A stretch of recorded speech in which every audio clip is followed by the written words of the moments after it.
Lumulutang ngayon ang napakaraming kurap sa hanay niyo. Marami pa po tayong ilalabas. Hindi po ako titigil kahit saan man tayo makarating.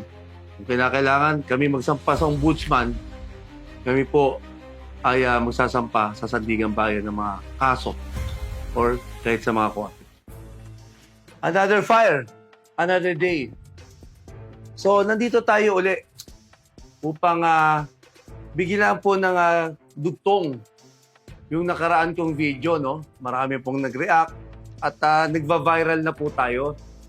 Salamat po sa mga nag-share at may mga magandang balita po ako sa inyo na panoorin nyo na itong video to. Unahin ko po muna ay ang Bureau of Fire Protection. Marami pong nagagalit, marami nagre-react, marami tumatawag sa akin. Pasensya na po kayo. Kung tutuusin, matagal na ko pong gustong gawin to, kaya lang marami pong pumipigil sa akin.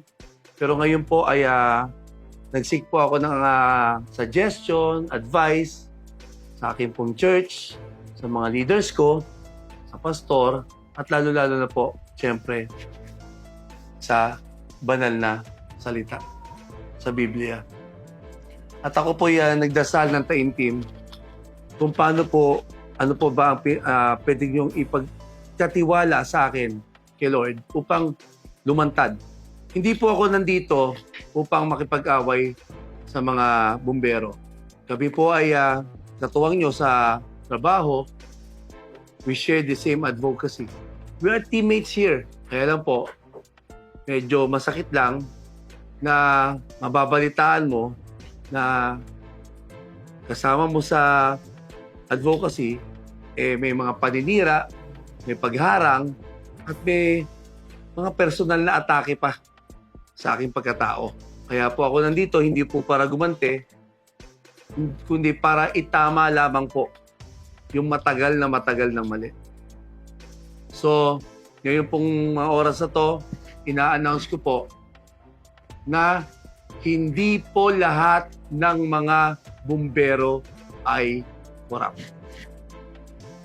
Inuulit ko po, saludo po ako, mga sir, mga ma'am, sa inyo na alam ang tama at gumagawa ng tama. Kami po ay talagang humahanga sa mga katulad nyo. Dahil po, diyan po ay lulutang ang tunay na kabayanihan. Ang tunay na pagligtas ng buhay. Ang tunay na pagprepara sa oras ng sakuna. At walang bahid ng anuman pong masamang gawain. Walang bahid ng korupsyon. Walang bahid po ng pagnanakaw.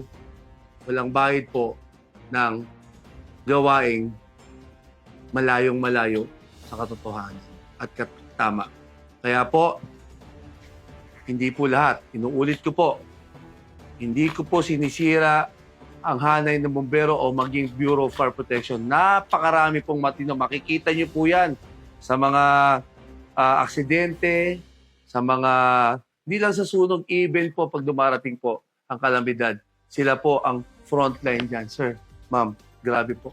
Kaya lang po, lumulutang ngayon ang napakaraming kurap sa hanay nyo. At ako po'y tumutulong na pagdating po dyan. Marami pa po tayong ilalabas. Hindi po ako titigil kahit saan man tayo makarating. Hindi po ako titigil. So, supportahan ko po yung mga sinabi ko. At yan po ay pagtitibayin natin. Kung kailangan kami magsampa sa ombudsman, kami po ay magsasampa sa sandigang bayan ng mga kaso or kahit sa mga korte. Maraming salamat po sa inyo pong pagsuporta.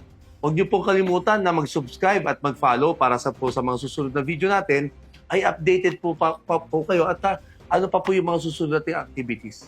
Magkakaroon po tayo ng caravan, magkakaroon po tayo ng Fire Prevention Month launching po. At marami pa po tayong mga magagandang balita sa mga susunod na araw. Kaya stay tuned po sa ating mga channel, sa ating pong Facebook page. Muli po, ito po ang inyong Reynold Man, Winston Galang.